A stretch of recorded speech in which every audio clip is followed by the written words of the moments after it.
ধারণা থেকে আমি রহিমানগর এই চেম্বার করা শুরু করছি গত পরশু দিন থেকে।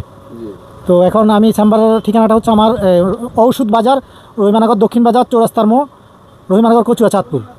তো তোমার যত ফ্যান ফলোয়ার আছে আশা রাখি সবাইকে মেসেজটা দিয়ে দিবা।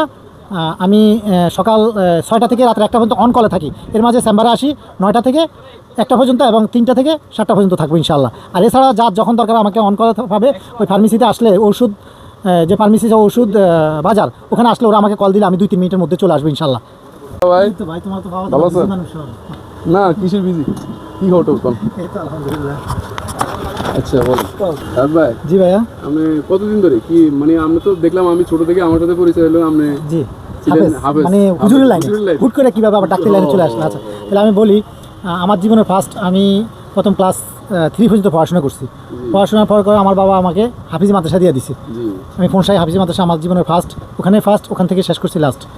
তো আমি ক্লাস 3 পর্যন্ত পরে হাফিজি পড়ার পরে হাফিজি শেষ করলাম। শেষ করার পরে আমি আবার ক্লাস 6-এ ভর্তি হয়ে গেলাম হাজিগঞ্জে। তো ওখান থেকে আবার হাজিগঞ্জে হয়তো ছোটোবেলা ছিলাম, ওইরকম মন টিকতো না, পরে চাপাতলি মাদ্রাসা দিছে। তো চাপাতলি দেওয়ার পর ক্লাস 8 পর্যন্ত চাপাতলি লেখাপড়া করছি। লেখাপড়া করার পরে আমার ফ্যামিলির ইচ্ছা আমাকে ডাক্তার বানাবে, আর আমারও একটু ইচ্ছা হয়েছে আমি ডাক্তার হব। তো এই জন্য চাপাতলি মাদ্রাসা ক্লাস 8-এর পরে 9-এ উঠছি, তখন সায়েন্স নাই, ডাক্তার হইতে সায়েন্স ইয়েটা লাগবে। তো আমি সায়েন্স যেহেতু চাপাতলি মাদ্রাসা নাই, তখন আমি ঢাকা চলে গেছি। ঢাকা উত্তরবাদে ইসলামিয়া কামিল মাদ্রাসা, ওখানে 9-এ সায়েন্স নিয়ে পড়াশোনা করছি। তারপরে ইয়াতে দাখিল পাস করলাম, দাখিলে A+ পাইছি আলহামদুলিল্লাহ। তো তখন আমার বাবার আরেকটা ফ্রেন্ডের সাথে আলোচনা করছে, ছেলেটাও তো ডাক্তার বানাতে চায়, তাহলে ছেলেটার বয়সও একটু হাফিজি হওয়ার কারণে বয়স একটু বেশি হয়ে গেছে, তখন এখন কী করি। তখন আমার ওই ফ্রেন্ডটা আমার বাবার ইয়ে করছে যে 4 বছর একটা কোর্স আছে DMF নামে, ওই কোর্সটা করেন তাহলে ও গ্রামে চিকিৎসা করতে পারবে মানুষের। তবে এটা হলো মেডিসিনের উপর ডিপ্লোমা। তো আমি ওই ডিপ্লোমাটাই করছি আল্লাহর রহমতে 12 বছর আগে, মানে 2012 সালে শেষ করছি ডিপ্লোমা। শেষ করার পর আমি প্র্যাকটিস করা শুরু করছি। প্রথম আমি ময়মনসিংহ অরিয়ন গ্রুপে চাকরি পাই, ওখানে মেডিকেল অ্যাসিস্ট্যান্ট অফিসার হিসাবে চাকরি করি। তো ওখানে প্রায় 2000-2500 ওয়ার্কার ছিল, ওদের চিকিৎসা সেবা আমি নিয়োজিত ছিলাম। তো আলহামদুলিল্লাহ আমি প্র্যাকটিস করার অনেক সুযোগ পেয়েছি, যেহেতু গার্মেন্টসে বিভিন্ন টাইপের লোক থাকে। এরপরে গার্মেন্টসে আমি ডিউটি করতাম 8টা থেকে 5টা। 5টার পর আমি নিজস্ব চেম্বারে রুগী দেখতাম। তো আমি বিশেষ করে মা ও শিশু রুগী বেশি দেখি, চর্ম যৌন অ্যালার্জি রুগীগুলি আমি দেখি। এছাড়াও আদার্স যে কোনো রুগী আমি দেখি। আমার যেটা আমার আয়ত্তে আছে ওইটা আমি চিকিৎসা দেই, যেটা আয়ত্তের বাইরে সেটা আমি পরামর্শ দেই বা রেফার করি। তো এখন চিন্তা ভাবনা করছি 12 বছর তো জীবনে কেটে গেল মানুষের চিকিৎসা দিয়া, এখন চিন্তা ভাবনা করছি এলাকা কিছু করব। তো সেই আর কিছু আর আমাকে কি এই জন্য শুধু নক দিলেন?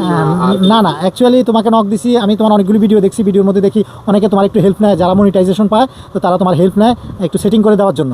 তো এই জন্য তুমি আমার ওই মনিটাইজেশন, আমি যেহেতু মনিটাইজেশন আসছে তুমি আমার সেটিং করে দিবে। সেটিং করতে কী কী লাগে বলো, আমি সব কিছু ডকুমেন্টস তোমাকে দিচ্ছি। ব্যাংক স্টেটমেন্ট ইনশাআল্লাহ আছে, আছে, এনআইডি আছে, সবকিছু আছে? হ্যাঁ আছে। আচ্ছা ঠিক আছে, আমি এগুলো দেখে আপনারা এটা কমপ্লিট করে দিব। সুপ্রিয় দর্শক, আপনারা এতক্ষণ শুনলেন আসলে শাহাদাত ভাই কিন্তু আমার একদম ক্লোজ, একদম বলতে গেলে ল্যাংটাকাল থেকে কিন্তু ওনার সাথে পরিচয়। ছোট্টবেলা যখন আসলে মাদ্রাসায় পড়তাম আমরা, তখন একসাথে ঘুমাইতাম, একসাথে খাওয়া দাওয়া করতাম, একসাথে গ্রহণ করতাম, হাসি ঠাট্টা সব কিছুই করতাম। তো ভাই আজকে মোটামুটি প্রতিষ্ঠিত, উনি আপনারা তো সব কিছু বিস্তারিত শুনলেন, উনি এখন ডাক্তার, খুব ভালো একজন ডাক্তার। তো আমি আসলে আমার ফ্যামিলি এবং আমার রিলেটিভ যারা আছেন আমি সবাইকে বলবো এখানে আসবেন, সবাই ওষুধ বাজারে আসবেন, ভাইয়ের সাথে দেখাশোনা করবেন, যেহেতু আমাদের নিজের লোক। তো আমি আশা করবো উনি ভালো পরামর্শ দিবেন, খারাপ পরামর্শ দিবেন না। এবং কীভাবে জি অবশ্যই। তো আমার পরিচয় আসলে অবশ্যই হ্যাঁ ওষুধও ছাড়া আছে, সব কিছু পার্সেন্টেজ দিয়ে দিবে। তো সকলে এখানে আসবেন এবং আমার ভাইকে তো অবশ্যই চিনছেন, আমি ভালো করে চিনি, উনি খুবই ভালো মনের মানুষ। সবাই ওনার সাথে সাপোর্ট করবেন। এবং ওনার আইডির নাম হলো শাহাদাত হুসাইন নীরব, মোহাম্মদ শাহাদাত হোসেন নীরব। ওনাকে ফলো দিবেন, সাথে থাকবেন এবং ওনার এখানে আসবেন, পরামর্শ নেবেন। কেউ যদি আপনারা দেখা গেছে উনি যেটা পারবে না, উনি পরামর্শ দিয়ে দিবেন, অন্যকে রেফার করে দেবেন, কোনো সমস্যা নাই। কিন্তু সব বিষয় টাকা নষ্ট হবে না। সো সকলে ভালো থাকবেন, বাইকে সাপোর্ট করবেন। আমি এখন ওনার আইডিটা দেখবো কী সমস্যা বা সব কিছু দেখবো। তো ভালো থাকবেন, আল্লাহ হাফেজ।